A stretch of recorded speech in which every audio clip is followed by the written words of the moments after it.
So, That's real. I understand. Okay. You resonate? I do. Okay. I call it as I see it too. Maybe your rising is a Virgo. Oh, it isn't. What is it? They'll say Cancer, please. Oh, you okay? Aquarius. Oh, okay, that's fine. Is it? Oh. Or is it Cancer, Sun, Cancer, rising, Aquarius, Moon? You're That's a Cancer, interesting combination. Cancer rising? Cancer rising Aquarius moon is kind of crazy. I'm sorry. That's so But you know what? That's a lot for you to handle, you know? Yeah, wake that up. Wake that up. Because Cancer's so sensitive. So, good luck. Hey y'all, welcome back to season 3 of Passing the Mic. Today we're here with Adria, Michelle, and Taylor. And as y'all know, watching, our theme this year is Our Table, Our Stories, Nourishing Our Collective Well-Being. And today I'm here with 3 of my closest friends to talk about how we did that while studying abroad. So, do y'all want to introduce yourselves first? Tell us who you are. Yeah, my name is Adria Nyarko. I use they them pronouns. I'm a co-term in environmental engineering. I'm happy to be here. Thank you. Yeah. Hi, my name is Michelle. I use she, they pronouns. I'm a senior studying international relations and African American studies, and I'm from Dallas, Texas. Hi, I'm Taylor Powell. I use she, her pronouns. I'm a junior majoring in psychology. I'm from Atlanta, Georgia, and I'm excited to talk today. Hey, thank you. Y'all know me, I'm Liyah. So to get started, everyone share what headspace they were in when they were applying to the study abroad, to being overseas studies program, Ghana specifically. What was going on in your life? What were you thinking? Was Ghana your first choice? All of those. I can start. So I applied to the program the year before and I got waitlisted. And so when I was applying for the second time, I was really determined to get in because I had never been to the African continent, and that's something that I found really important, especially being a AAAS major and also studying Africa for my entire time here at Stanford. So I was really excited to go, and I'm also Nigerian, so like going to West Africa for the first time, I had never been, and all of my like family members had gone growing up, so I was really excited to have that experience. I can go next. The headspace I was in, I was really looking forward to going to Ghana in some, like I've been waiting for the opportunity to go. All of my family is Ghanaian. My mom's a Ghanaian immigrant, so I had a very Ghanaian upbringing, and so getting the chance to like see her home was like very important to me. So in applying, I was like also really determined to go, and I felt like it was going to be a good break from like the rigorous nature of Stanford. Yeah.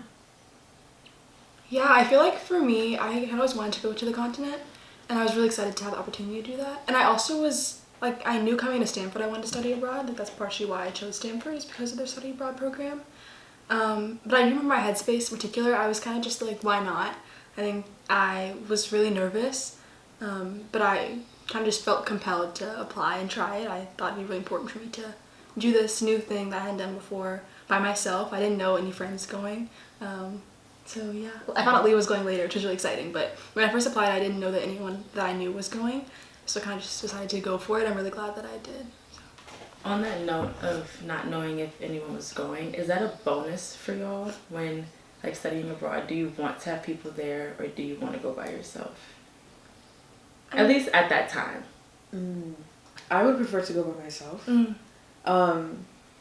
This is because like you sort of like lean on people that you know quite a bit when you are like doing programs like that, and I wanted to branch out, experience my own thing.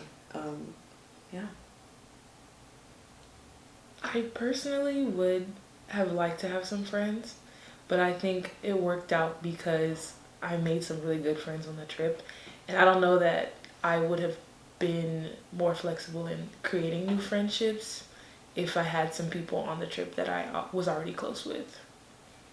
Yeah, I agree. I feel like for me, applying to Ghana was like a solo thing. Like I think I wanted to prove to myself that I could do it, and so I don't think I really told a lot of my friends that I was doing it. I kind of just went for it. But I do think in general, I wanted to have at least one friend. The closer I got to the trip, the more I was like, oh my god, I don't know anybody. And I began to be more nervous about that. So I think it's important to have someone that you know, but I don't think I would have wanted a whole friend group or a lot of friends, because I agree with Michelle. It would have been harder to like make new friends if I had people I already knew really well. I was very similar to Taylor. Like, I didn't want to go with the people who I had become friends at that time. Because I guess, Michelle, you were talking about this too. Like, I would have leaned on them. And, like, for me, wanting to go was like, I want to go so far. Like, get me away from here. And so then it was like, it's either Europe or Africa. It's like, let's go where the black people are. So then I kind of just chose Ghana, just like based off of like, oh, where do I want to go? But let's talk about how you met your friends. Who were your friends that you met in Ghana? What are they called?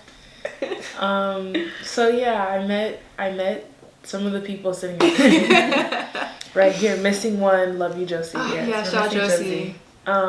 Yeah, how did it happen? So we were coming back from, was it the National Theater or Afrikiko? We were coming back from somewhere, and the four of us got in an Uber or a Bolt. We got into this Bolt, and the driver was just driving crazily. It was terrible. It was so scary. Barbie, the Barbie movie. Yes. Wow. We had friends by the Barbie movie? We weren't like. We sat together. Why did we do that? I feel like it just happened. I think also we all were black. Like I think not everyone on the trip was black. Yeah. Really Black, gender, and marginalized people. We kind of just like we kind of connected. Yeah, we just definitely. connected. I guess we should also preface Taylor and me. We were roommates, and then Michelle and Josie were roommates. So there were those pairs, and then Adria had a different roommate. But me and Taylor always were together. Yeah. Like, no, we were. No, I feel like we latched on Yeah, so yeah. heavy. Like. And our moms told us like, don't leave each other. Yeah. And we didn't. Because we only knew each other. Like. Yeah. We weren't even like that close though, which I think is like really nice. I knew of Taylor. Yeah. But that was all I We needed. had like mutual friends. Yeah. But yeah. So then we're all at this Barbie movie. Yes. Yeah, we went to the Barbie movie, and we called a ride to get back to our hotel, and the whole time the driver is trying to overtake people on the road. He's driving into oncoming traffic to like get into the next, like he was really going a little bit crazy. And so then we get to this light where he confronts the driver he was trying to overtake, and he just starts like, It was awful. It was so bad. it was so vulgar. It was scary. It was really vulgar. It was quite bad. Yeah. And he just starts like cursing her, yelling her. She's yelling back. She's saying all these things about his family. He's saying all these things about her family and like who she is. Just crazy stuff. Yeah. And we ended the night going to our favorite dessert shop and debriefing. And so from there, like, we made a group chat to share the video. Because we caught this. Yes, I did record. We caught this on tape. And then from there, we just started doing everything together. Yeah. It's true, we did. It is true. Was that y'all's first time being out the country? Or no? For me, yeah. Not for me. Not for me. That was my first time. So like, it was my first time. I went so far, and then there's this boat ride where this man is like degrading this woman. No, it was really bad. Yeah. It was like, oh. And like, mind you, we were all in the car, like General people. We were all like, Yeah. oh. So. Yeah. It was bad. It was fine. What was our first activity that we did after the group chat was made? Well, Michelle kind of was our itinerary person. So like Michelle. Not kind of, just fully was. Yeah, Michelle like, planned all of our group outings, like Just had gave us us the ready time every to day. get ready. Yeah, we were just there whenever she said. So Michelle, people were. What did we do? We did a lot of things though. We did. Yeah. We talked to the founder of Drama Queens. Yeah. Oh, that Like, was fun. Yeah. you low-key made our experience. Honestly, You ever for think sure. about that? You know, I tried to craft some things for us. We went to a lot of good food places. We went to this live music place, Zen Garden. Yes. Is Zen Garden the one where they were dancing on the stage? Yes. That was a good And night. you guys said it was my birthday? Is that when that was? You guys said it was my birthday, and then you guys wanted me to get on the stage. And I What? didn't You go. got on the stage? Yeah, I didn't go, but you guys were pushing me. You guys were like, oh, you should go. Okay, it's fine. It happened. It definitely It's fine. happened. I believe It's you. fine. It happened. Just vote. You know, it's like 2 years. We went to a lot of, good coffee shops. Yes. When, The juice, that juice place. Yeah. Mango juice. Oh my god. With That Jalil was there. Sunshine Yeah, bar. yeah. Sunshine bar. Mm-hmm. Yep. Just good. A lot of walks down Oxford Street. Yes. Yeah. What were some of the challenging parts of being away? I feel like I miss home. Like I miss my mom. My mom and I are really close, and so it was hard being away from her. And I also it was after my freshman year, so I think being young, it was hard, and I just felt very far away. And I think Stanford was already far from me because I'm from Atlanta, so it was already far. And to go even further, I was like, oh my gosh, by myself. Something happens to me, she's not gonna know where I am. I was dragging it a little bit actually, but I think it was really difficult. I don't think you were dragging it all. Something did happen to me. I got sick. Oh my god! No, when Liyah got sick, I thought we bonded for real. Terrified. Yes, I was so scared because I think that's when it hit me that my mom was so far. Yeah. I was so sick. I felt so and I don't know. I think I was definitely running away from something when I applied to go to Ghana, but it didn't click for me that the school year was going to end and I could just go home and I could get a break from everything. When I was in school and school was really hard, I was I need to leave. Let me go super far. Let me run away from this problem. But then summer came and I'm at home and it's ooh, I could have just stayed at home. I'm fine at home. Yeah. So I was really scared to be away because Taylor, me and my mom are really close. But I think the trip having activities, there wasn't a lot of time for me to sit and think, oh, I miss my mom. I was constantly doing something. Even when we weren't doing activity, we were watching Vampire Diaries. There was always something that took my mind off of oh, I'm not home right now. Yeah. I also feel that not being home breeds more independence and more self-reliance. I think is a really positive thing. Yeah. How about y'all? Anything challenging? Every day I was sad to leave, to be honest. I think the only challenge that I had was when my stomach got a little bit messed up. Were you the Kumasi group did you start getting stomach problems? When we went to Kumasi, we ate at this gas station. Oh my god, that was and everybody's terrible. stomach was messed up. It was terrible. No, mine was University of Ghana that day. Oh. But I had a poker face and nobody could tell. Wow. So I was really struggling. But after that, I was good. You were up. And I was really sad to leave. I can't say I experienced any homesickness. I'm happy I got sick before we went to our away trips because I don't think I would have been poker faced. I don't think I could have the bus ride and the way I was feeling in the hotel, I couldn't have did the bus ride. You couldn't have. It's Yeah. true. I would say a challenge was some of the other people on the trip not respecting the gravity of some situations.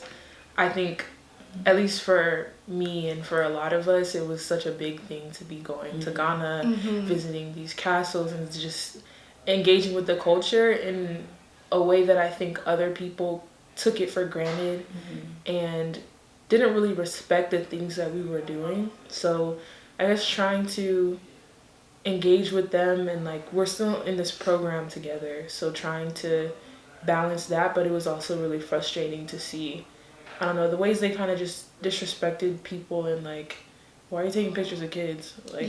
Just some very strange behavior that I know that you wouldn't do that if we weren't in Ghana. If we were in the UK, would you do that? Yeah.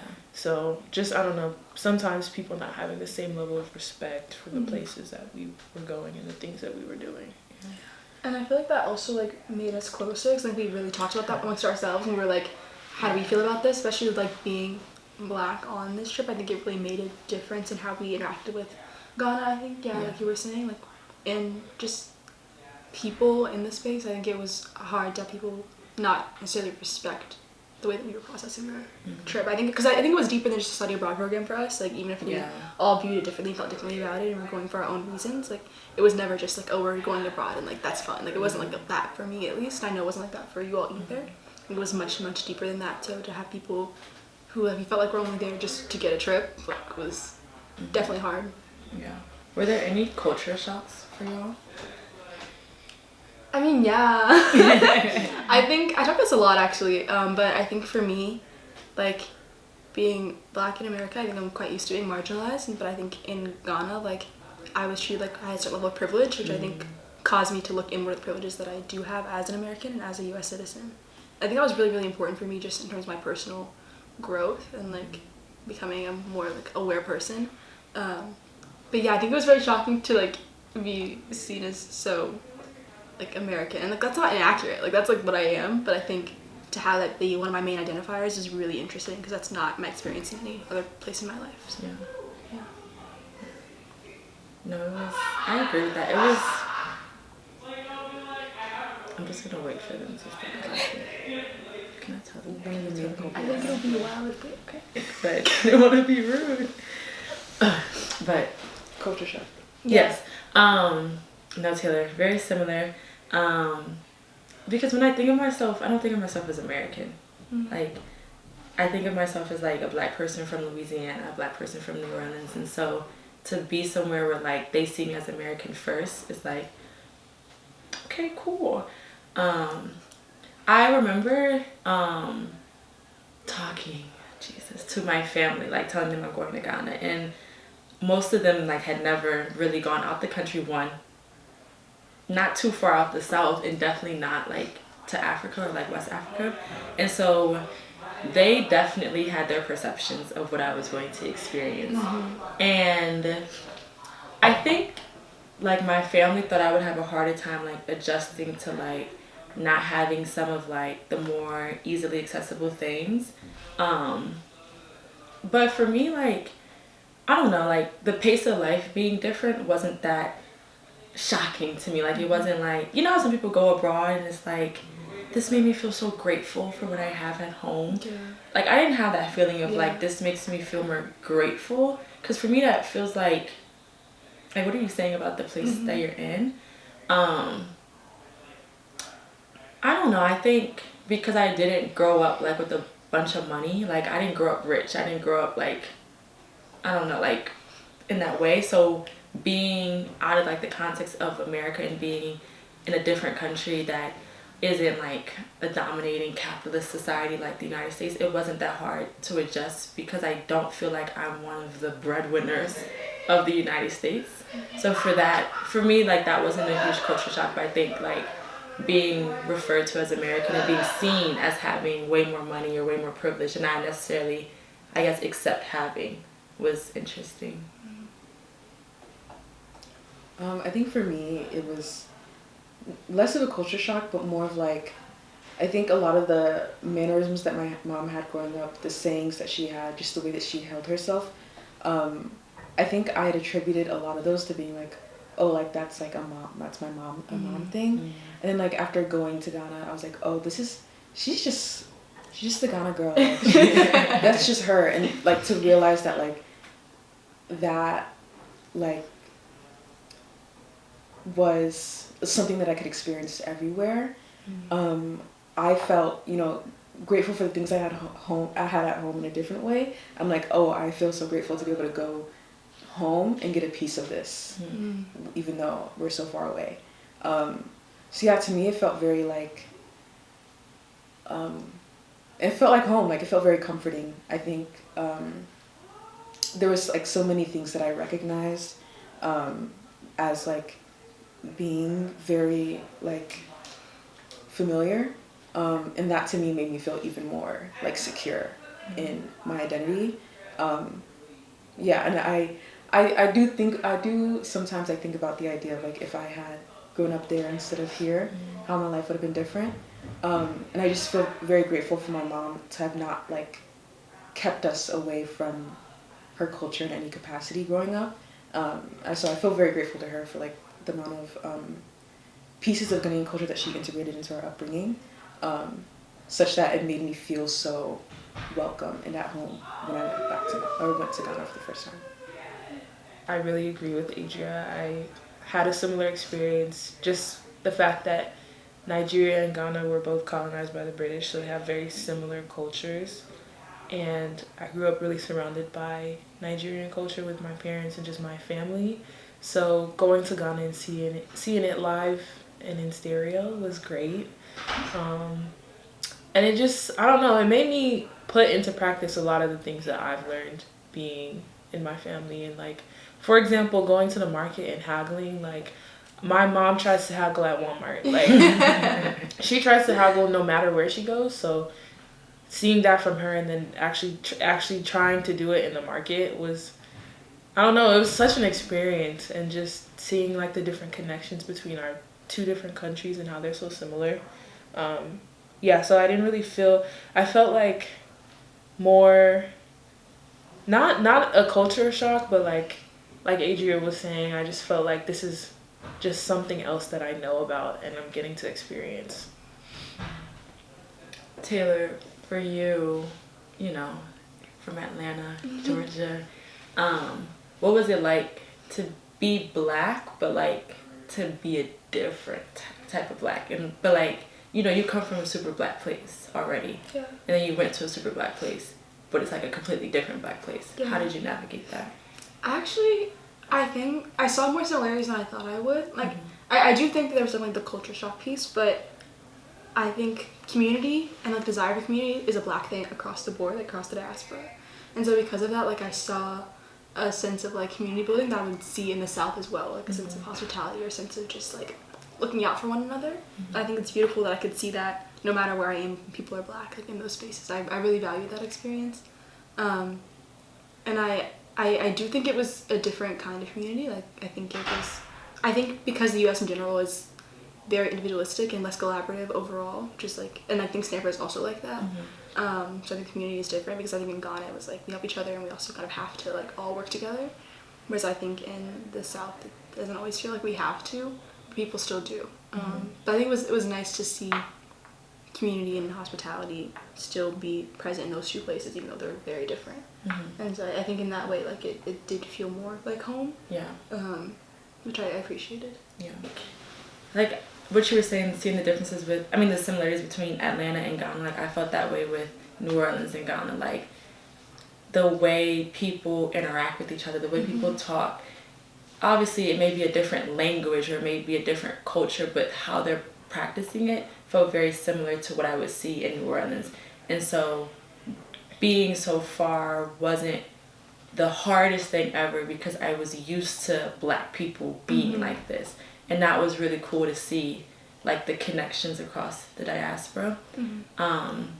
How did y'all feel when we visited like the slave castles and like being in that space and just like the conversations we had around that? Oh, for context, we visited the slave castles. I think in more recent iterations of the trip, they've done a lot more scaffolding and like talking about it beforehand and maybe doing, I don't know, some centering and discussions and rituals to kind of become grounded and centered in that place. But we did a hike and then went to the slave castle in the middle of the night. And it just wasn't a great experience. That was the same day? Yeah. Which the hike was traumatic in itself. Talk about that hike that we was on those bridges? Yes. Yeah.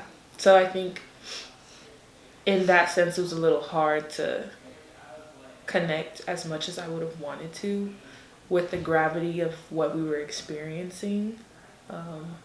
And I think leaning on the friends core that we made was really important because who else would I have those conversations with?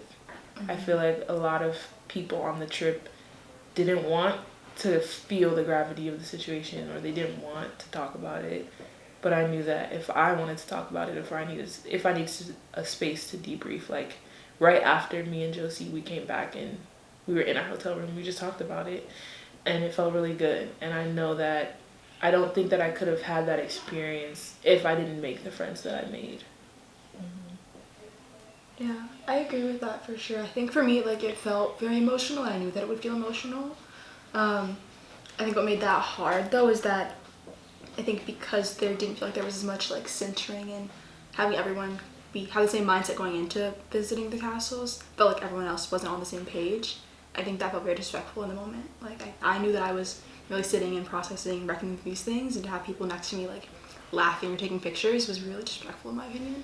I think that was really, really far. And so I am glad to hear that there's more, like, centering. I think that's necessary when entering these spaces, and I think, you know, if you feel like you're someone that can't properly center yourself, you just shouldn't be there, because I think it's really rude. That's so it. Yeah, I think the overall environment was so heavy. I think the timing was poorly planned. I think it made it that much more traumatizing and like yeah, just heavy. Like I feel like my body felt extremely heavy. I think there were I honestly feel like the way that the Stanford trip went in general, there was like they tried to like integrate like academic talk and jargon into spaces that felt like what you said, it felt really disrespectful. It felt tone deaf, and as was said before, like there was a lack of like preparation and really like thorough conversations about how we were going to enter the space.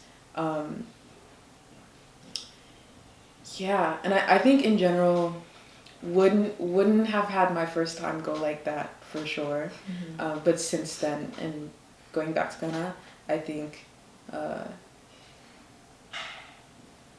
I've redeemed that that feeling of despair of like entering a space like this in the Stanford setting.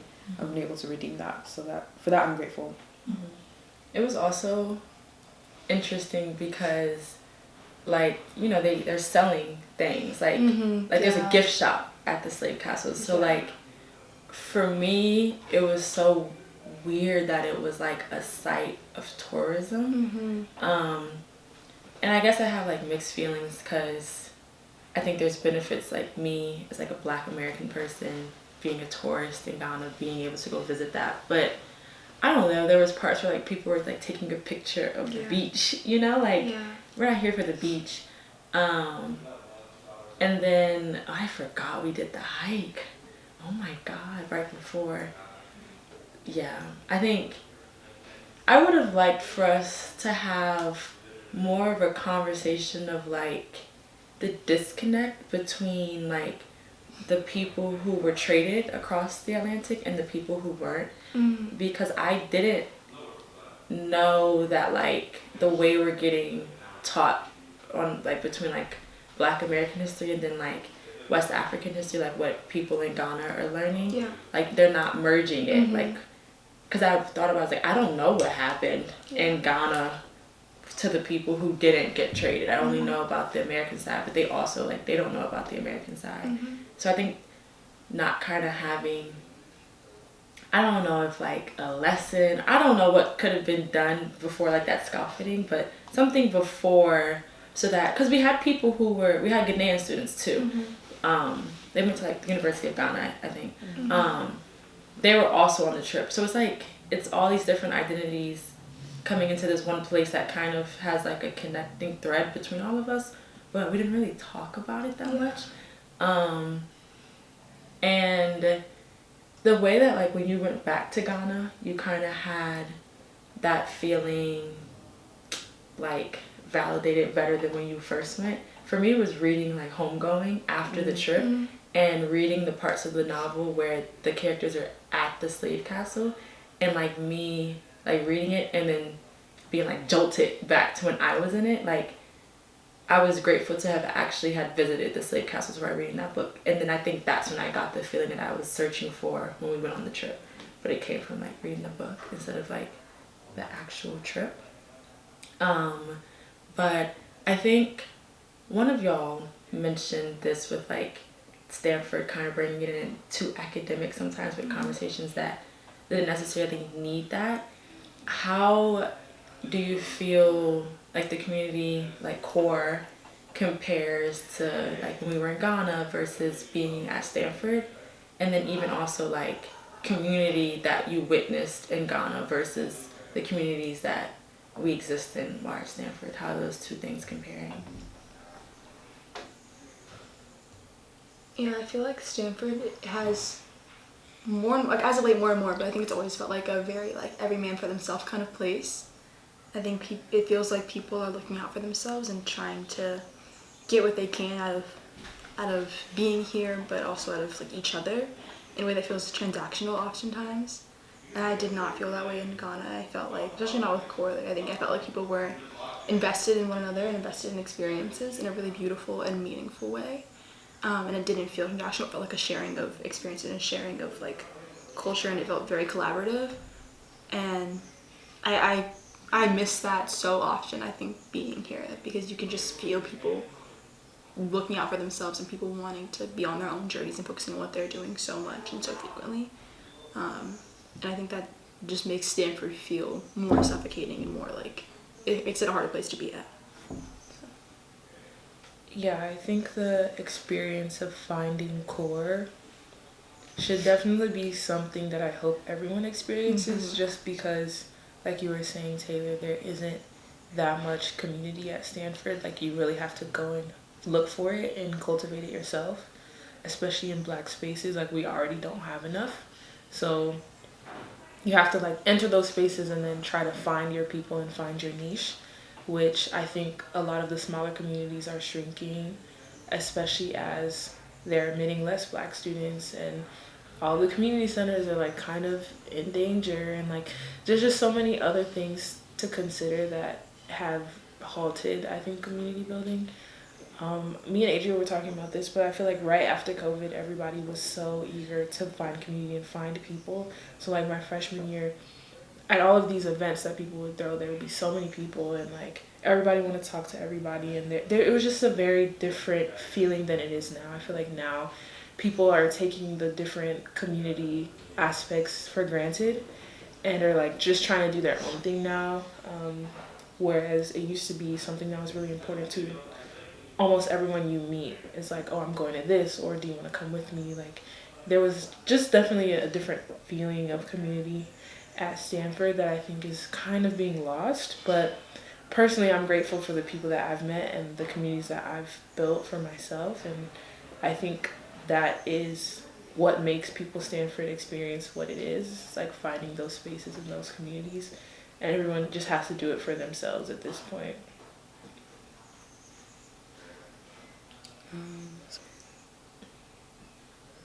What was the question again? How does community in Ghana compare to the communities you witnessed here? Yeah, I think I definitely say that community in Ghana feels a little bit more like natural, in the sense that you don't necessarily have to look super hard to find it. I think here in the greater Stanford community, I think it's really you have to be extremely intentional to find it. I think in spaces like here, like in 576, as an RA, it's very like curating community is intrinsic to our role. So I think I've gotten the opportunity to create a space in which like at least the residents feel like it feels natural.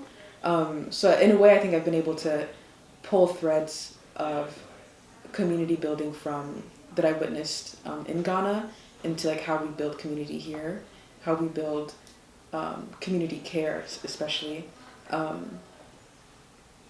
as a house community. And I'm just hoping that like at least the people that get to experience this space feel the community that is nurtured here. Michelle, you said you hope everyone can find their version of a core when they study abroad. Mm-hmm. What advice would y'all give to people so you can find your core? What does it take? I would say definitely don't count out the people that you wouldn't naturally speak to. I would say on the trip, like, I personally, I've never had a friend or friends like Taylor and Liyah, because on the trip, like, I was like, oh, we just don't seem compatible. Like, they're really bubbly, they're talking a lot. Oh my god, Like, I never knew this. No. they're really bubbly, they're talking a lot, they like are building these like really funny relationships with people. And that's just really not my vibe. So I had no idea how you perceived that. So I never thought that we'd become this close. And I think if I would have like shut off the possibility of friendship because I felt like we wouldn't be compatible, we wouldn't have the friendship that we have now. So I would say just like remain open-minded. You never know, like people can really surprise you. And you just end up building something so beautiful, like out of the unexpected. So just embrace that. Yeah. Be yourself too. Yeah. I show up as myself. We know. Yeah. I agree. Similar to Michelle, not really actually. Different Michelle. Not the same point. But I think because I didn't really know anyone except for like Liyah, kind of. Like I was so excited to know everybody. Like I just feel like I came in so open and so excited to meet people and find friends and build community because I didn't know anyone already. And so I think that goes back to not always having friends, because that's kind of a crutch. You know people more because you know them already. So just being really open, kind of like you were saying, but also like not always having friends like that you know really well. Because then it makes you kind of branch out and be more open, accepting to what you can find. Yeah, I feel like being what I thought, or being like later in my Stanford career, I had really was under the impression that I wouldn't necessarily be making any more friends, and I wasn't really interested in doing so. And I also think like coming into the Ghana trip, it was like I'm here for Ghana. I wasn't really concerned with like making friends. I was really surprised actually that we all fell into a coalition of sorts. I was really surprised. What people, yeah, I would say like to not like, similar to what Michelle said, like don't count people out, but two, like you're never done building community. And I think that was something that I had to remind myself of, because I felt like, yeah, I just felt like I was done. Stanford and like Stanford friendships had already did a number, so I wasn't necessarily concerned. But then like I experienced new people. Y'all being younger as well, I think I was less. You want to share your age? Tell them how old I think like when Y'all being younger, your age. I think like because it was putting into perspective, like y'all were coming off freshman year. Yeah. When you say it like that, wow. I said we were babies, yeah. Whoa, there's no it was way. a lot. Oh. I did not know we were perceived this way. They said before. I fully knew this. Yeah, like Wow, I didn't. just was like, oh, like these are kids, and I mean, yes. Yes. And fully I feel like Yeah, you like, would say it a lot actually. It's So true. I think that. yeah, you were like 18, I actually was. and I had just turned 21. Oh my I god! was 19. Well, I just turned 19. But I was a kid. So I was like, Yeah. oh, there's You were No way. 21? How old are you now? 22. Well, I'm about to turn 23. I was about to say the math, not mathing. Okay, that makes sense.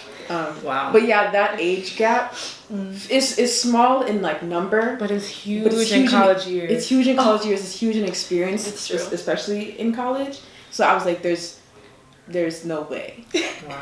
Wow. But Michelle, I used to see you in Lakeside, and I always thought like you were kind of cool. Like low-key saying, right? low-key So like saying. when I saw you on the Yes. trip, I was like, oh, like she's cool. Like Yeah. I was like, oh, like we could be friends. Yeah. Adria was a little bit more intimidating for me. I agree. Really? Yeah. I started talking to them. I remember y'all One day on the talking. bus, I was like, I think that's also Yeah. part of it. It's just like, don't be afraid. Because I was like, we're here for a month. Like, I'm going to know you. Yeah. So, I was just like, I think it helped. force with you. I think Yes. it helped that Taylor talked to you a lot because like I knew I could trust Taylor. So it's like, okay, if Taylor's talking to Adria, like Adria must be cool people, and that kind of like breaks the ice a little bit. yeah.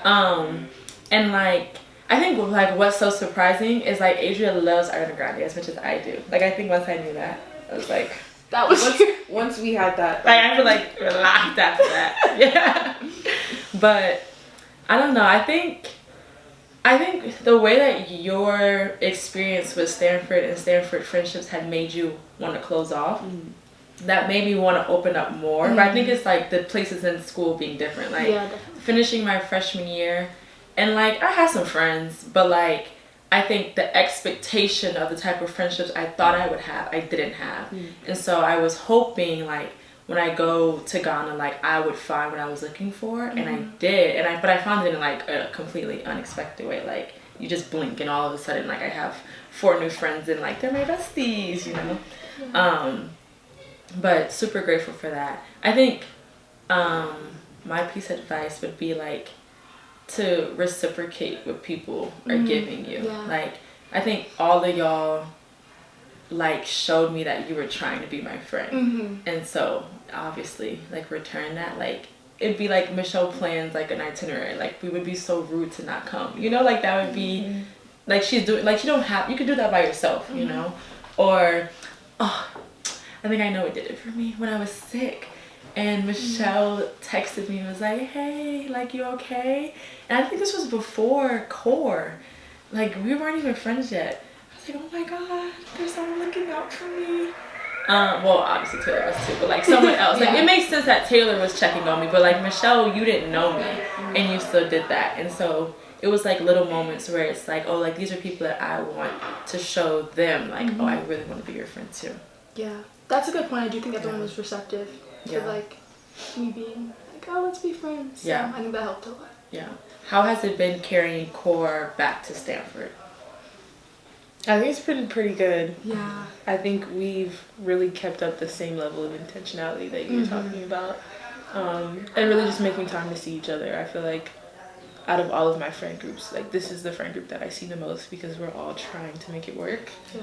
Even though there's 5 different schedules to contend with. Like we really do try. And it's just very easy to be friends with Cora. Like there's just a level of understanding. We've traveled together, so I feel like if you can travel with people, like for sure, you know. So I just feel like we've developed in more getting to know each other, and like it definitely feels like a friendship that will last for a very, very long time. Forever.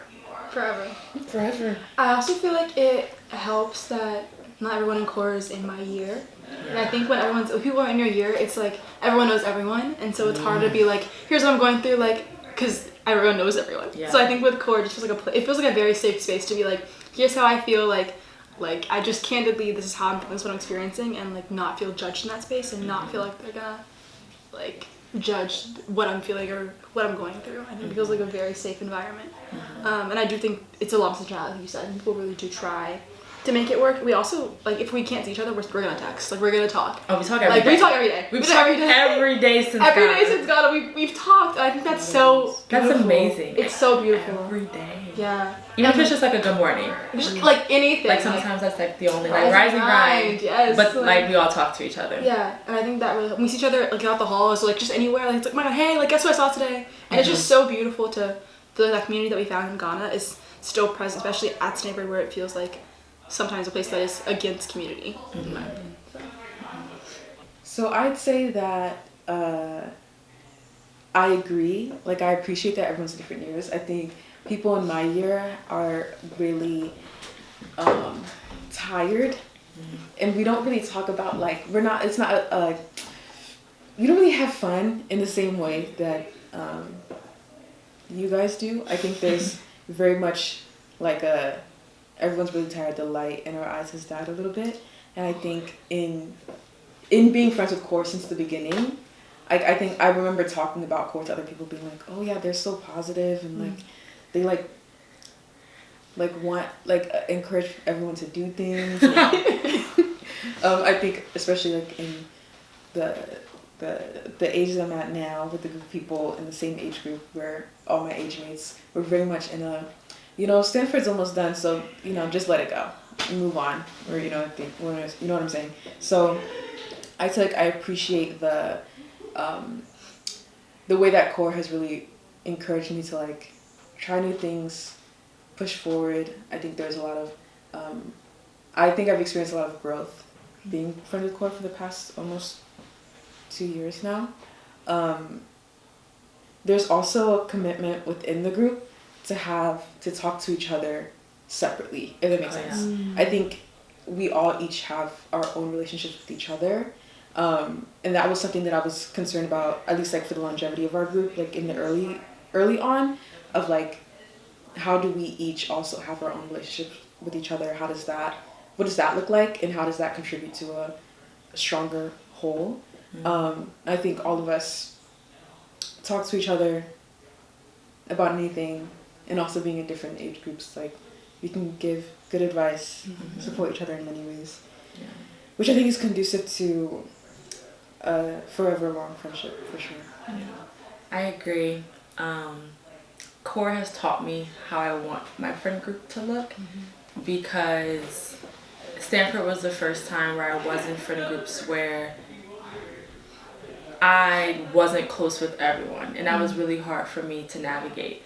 And I was thinking like, oh, like I'm being too needy, too bratty, like my expectations are too high. But then meeting y'all and like being able to have like that same reliance and trust with everyone, it's like a 5-person group, like that's a lot. But it's not like if Taylor's birthday's coming up, everyone's gonna come, but when my birthday come up, everybody's not gonna come. You know, like we show up for each other, same level, everyone, like. And I think that showed me like my expectations should be that, and like if you can't be that, then like that's just not like the friend group for me. And the age differences have been like amazing, because like I love being the youngest person in core, because like I think for me, like I have a higher chance that like someone's like been through it already.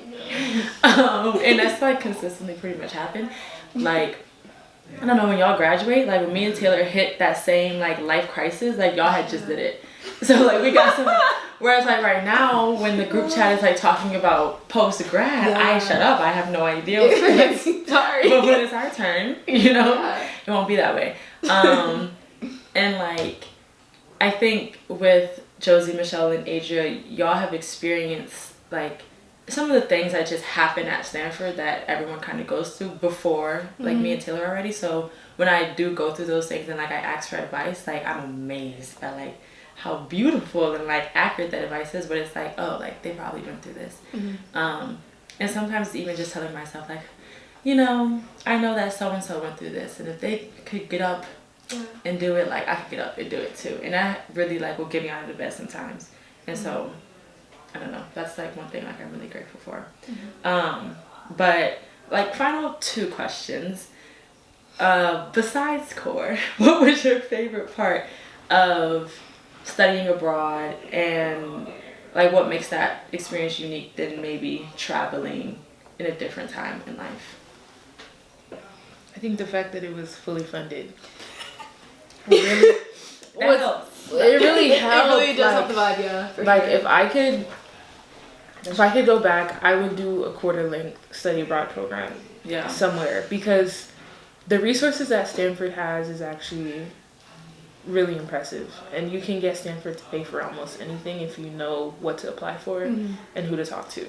So I think not having to spend my own money on such an amazing trip, and like just the different opportunities I've gotten to travel through Stanford has been really, really, really helpful. I feel like I really enjoyed the opportunity to explore. I think Stanford, we talk about Stanford bubble all the time. It really does feel like that. And to explore, you have to like have a car and plan several hours to commute, and like it's a lot of work. But I think in Ghana, it didn't feel that way. But like I could just walk outside and like just take a walk, and like I'd end up somewhere amazing, somewhere I hadn't been before, somewhere I hadn't seen, and have a new experience. So the opportunity to explore freely and openly was really, really wonderful for me. And I think I think that being in Ghana made me feel more brave and made me trust myself more, which I really found valuable. And I recommend it. Like I think if you can go abroad, you absolutely should. Like most definitely. I think it's a beautiful experience. Yeah, I'd say just the opportunity to study abroad and be like experiencing another country without having to worry about anything else. Like there were no other. The only thing on my mind was the next thing we were gonna do. Absolutely. Whereas like once I graduate, like there's gonna be so many hoops to jump through just to be able to take a week-long trip. So yeah, just the peace of mind of not having to worry about anything else is why like I like going to Ghana at that time, and not any other time later on in my life. I think it made it more special. I think there was more space to really just like really engage fully without having to worry about anything. Yeah. I want to echo everything y'all said. My favorite part was just being in a place that wasn't the United States and like learning like I have power over how I want my life to look like, and it doesn't have to look like anything I've ever seen before, and I'll still be happy. Like I was so happy in Ghana. Like I like loved my pace of life. Like obviously there were things that made it better. Like it was fully funded by Stanford. Like that's a privilege. So like I didn't have to worry about money, but like I didn't need super fancy. Like I loved our little hotel room. Like I was happy in our hotel room, our nice bathroom. Like I don't know, but it just showed me what I valued in life more than maybe like how I was raised to value things, or like being at Stanford and some of the things at Stanford will make you like I don't want to work forever. Like I think that's what I learned. Like that's, or even the balance between school and like life. Like we had our class, but class wasn't the biggest priority of being abroad, and that I think has since reshaped Stanford for me. Like class isn't the biggest priority in life anymore, but it used to be, especially like in high school. So I'm really grateful for that. But for the final question, I like to think that, you know, everyone is our world builders, and we can all write or work and create towards a future. So how have y'all's experiences abroad shaped your imagination in world building? I think it led me to imagine a world beyond like what I can see, kind of like what you were saying, like about outside of what's right in front of me and what's like tangible. I think it opened my mind to possibilities, and I became less afraid of the unknown. And I think since gone, I've been like, can we just try it? Like no matter what the opportunity is, like if it's Stanford funded, like let me just try it. Let me just apply for that. Let me just do the thing, and it'll work out, and I'll see what happens. I think I've had a lot more faith that things will work out, and that you can find community anywhere if you look for it, and that you can really have beautiful experiences, even if everything isn't planned out. I think I'm a type A person. I think I'm quite a planner. And so I think the fact that I went to Ghana without having a plan and it worked out made me feel like I could do that anywhere. So just kind of going for whatever and doing whatever I can at any moment. Especially because like right now I feel like these are the years. Like I don't know, I feel like I'm young now. Like I'm in my 20s now. So now's the time to do things and try things, and yeah.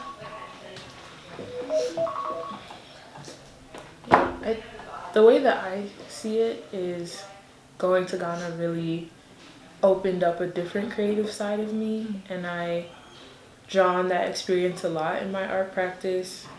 I think imagining a world that you haven't lived in before is something that really inspires me to create and make things that don't exist yet.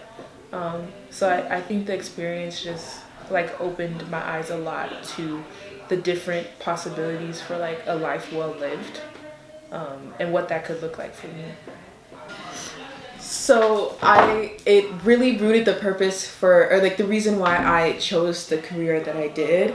I think I'd always like dreamed of using the skill set that I developed as an engineer, using that skill set and like using it like meaningfully back in Ghana. So one, to like see the people and the communities that I'd be helping, and two, just like I don't know, I just feel like it's like it felt more tangible of a dream for me. And then similar to what Michelle said, I think it also encouraged me to branch off from what I was usually doing. I think the Ghana gave me like not only just like a site for like research, but like a site for creativity. I think it encouraged me to do a project in which I was quite literally like redesigning what like a city landscape that could integrate like Ghanaian culture and values into like the tangible physical space in a way that that colonization has sort of stripped the land of. So yeah, I think it definitely opened my imagination for sure, and I appreciated the experience. Akaba.